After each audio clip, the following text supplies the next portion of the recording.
ඔයාලා හැමෝම සාදරයෙන් පිළිගන්නවා මගේ MGS සයන්ස් YouTube channel එකට.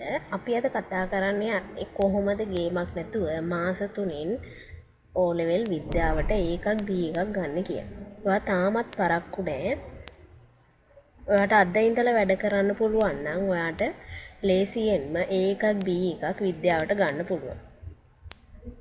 ඔයා දැන් පටන් ගන්න. ඔයාට ඕන කරන දේවල් ටිකක් තියෙනවා හැබැයි මේ වැඩේට. ඒ තමයි 10 11 ශ්‍රේණිය වල විද්‍යාව පෙළ පොත් 4 ඕන. ඒ වගේම පාස් පේපර් පොතක් හරි පසුගිය වසර 5ක විතර පාස් පේපර්ස් ටිකක් හරි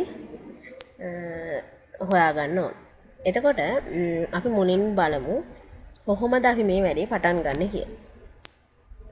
අපි ගොඩක් අය හිතන්නේ අනේ මට බෑ මට මේක දැන් මාස 3ෙන් කරගන්න වෙලාවක් නෑ ඔන්න නිකම්ම S කට්ටක් අරගෙන නිකා ඉන්නවා එහෙම කියලා හිතනවා. එහෙම නෙමෙයි.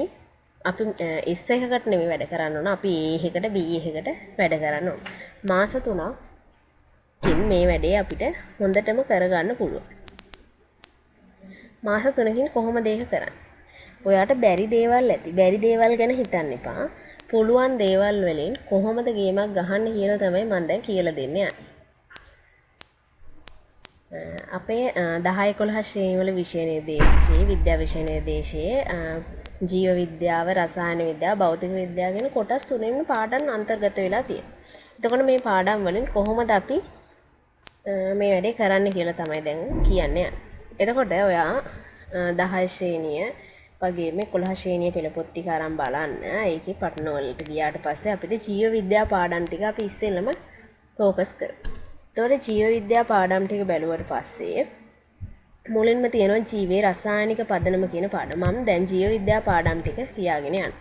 ජීවයේ රසායනික පදනම ඒ වගේම 6 වෙනි පාඩම ශාක හා සත්ත්ව සෛලවල ව්‍යුහය. ඊට පස්සේ 8 වෙනි පාඩම විදිහට ජීවීන්ගේ ලාක්ෂණික ලක්ෂණ. ඊට පස්සේ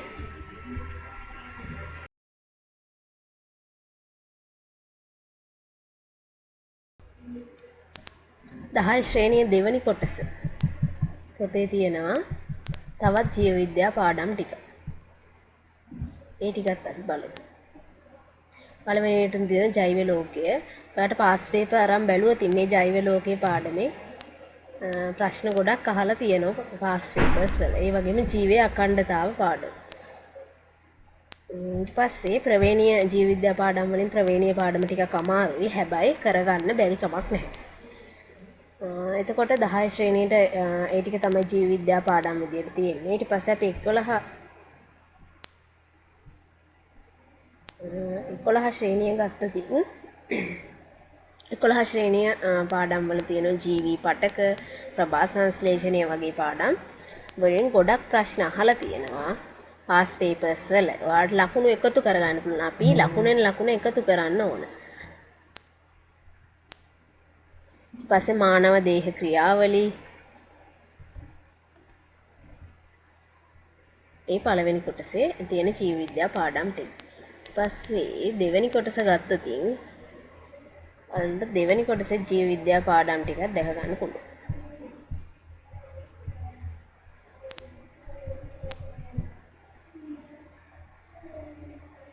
ජීව විද්‍යා පාඩම් මක් විදියට තියෙන ජෛව ගෝලීය පාඩම අවසාන පාඩම 11 ශ්‍රේණියේ. මේකෙනුත් ලොකු ලකුණු ටිකක් ඔයාලට එක්රැස් කරගන්න පුළුවන්. ව්‍යුහගත රචනා ප්‍රශ්න පත්‍රයේ පළවෙනි ප්‍රශ්නය මේ පාඩම ආශ්‍රයෙන් තමයි ගොඩක් වෙලාවට එන්නේ. ඒ වගේම එසේ එකක් එන්නත් පුළුවන්. ඒ වයින් අපිට ලකුණු එකතු කරගන්න පුළුවන්. ඊට පස්සේ අපි යන් රසායන විද්‍යා පාඩම් මොනවද තියෙන්නේ කියලා බලන්න. 10 ශ්‍රේණියේ පෙළපොත ගත්තට පස්සේ පළවෙනි කොටසේ තියෙනවා රසායන විද්‍යා පාඩම පදාර්ථයේ ව්‍යුහය. මේකත් ලේසියෙන් අපිට ගොඩ දා ගන්න පුළුවන් පාඩමක්. ඒ වගේම තියෙනවා මූලද්‍රව්‍ය හා සංයෝග ප්‍රමාණනය. ඒක ටික සාපේක්ෂව අමාරු පාඩමක්. හැබැයි කරන්න පුළුවන්. හැමතිස්සෙම ඔයාට පුළුවන් කියලා හිතන්න පුළුවන් ටිකෙන් ගේමක් ගහන්න හැමතිස්සෙම. ඊට පස්සේ රසායනික බන්ධන පාඩම. ටිකක් අමාරුයි. හැබැයි කරගෙන යන්න පුළුවන්. ඊට පස්සේ 10 ශ්‍රේණියේ දෙවෙනි පොතට ගියොත් මෙයා පුළුවන් රසායන විද්‍යා පාඩම් ටික විදියට තියෙනවා පදාර්ථයේ වෙනස් වීම ප්‍රතික්‍රියා ශීඝ්‍රතාවය වගේ. ඒ ටික තමයි තියෙන්නේ 10 ශ්‍රේණියේ දෙවෙනි පොතේ. 11 ශ්‍රේණියේ පළවෙනි පොත ගත්තට පස්සේ ඒකේ තියෙනවා මිශ්‍රණ කියන පාඩම රසායන විද්‍යා පාඩමක්.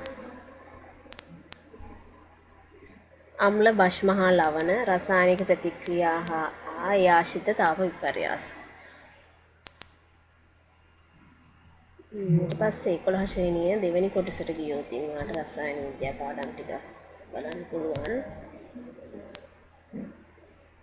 විද්‍යුත් රසායනය කියන පාඩම. පස්සේ හයිඩ්‍රෝකාබන හා වායු ව්‍යුත්පන්න කියන ගොඩක් ලේසි රසායන විද්‍යා පාඩමක්. මේවෙන් ලේසියෙන්ම ඔයාට ලකුණු එකතු කරගන්න පුළුවන්. එතකොට කොහොමද මේක කරන්නේ? ඉස්සෙල්ලම ඔයාට පුළුවන් පාඩමෙන් පටන් ගන්න. ඒක මැද හරි කොහොම හරි අවසානට හරි පොතේ කොහෙ තිබුණත් කමක් නැහැ. ඔයා කැමතිම ඒ වගේම ඔයාට ගොඩක්ම පුළුවන් පාඩමකින් පටන් ගන්න. ජීව විද්‍යාව හා රසායන විද්‍යාව කොටස් වලින්. ඔයා භෞතික විද්‍යාව කොටස් ඔයාට වැඩිපුර පුළුවන් නම් ඔයාට භෞතික විද්‍යාව කොටස් වලින් පටන් ගන්න පුළුවන්. එතකොට මේ පාඩම් ටික අරගෙන ඔයාලා කරන්න ඕන මුලින්ම පාඩම හොඳින් කියවන්න. කියවලා අවබෝධ කරගන්න තියෙන තැන් අවබෝධ කරගන්න බැරි තැන් එහෙමම තියලා තියන්න. හැබැයි ඔයාට පුළුවන් ටිකෙන් ඔයාට කරන්න පුළුවන් පාස් පේපර් ප්‍රශ්න කොච්චරක් කරන්න පුළුවන්ද කියලා බලන්න. ඒව කරලා බලන්න. ඊට පස්සේ තවත් සැරයක් ආයෙත් උත්සාහ කරන්න. මේ විදිහට පාස් පේපර්ස් වලට උත්තර ලියන්න මේ පාඩම් බලන්න. ඊට පස්සේ ඔයාට යම් කිසි අවබෝධයක් ලැබෙයි කොහොමද මේ ප්‍රශ්න අහලා තියෙන්නේ, මම කොහොමද ප්‍රශ්න වලට උත්තර ලියන්න ඕන, කොහොමද මේවට ලකුණු ඇවිල්ලා තියෙන්නේ. එතකොට තව පැත්තකින් බැලුවොත් කොහොමද මම ලකුණක් ලැබෙන විදියට ප්‍රශ්නයක් ලියන්නේ කියලා ඔයාට හිතා ගන්න පුළුවන්. එතකොට අපි මේ විදියට ලකුණු ටික එකතු කරගෙන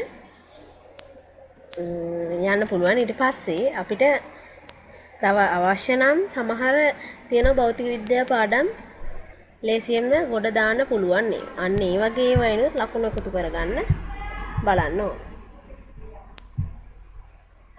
ඔයාලට සමහර බැරි තැන් තියෙන්න පුළුවන්. මම මගේ MGS Science YouTube channel එක ඔස්සේ ඉදිරියටත් මේ පාඩම් වලට අදාළව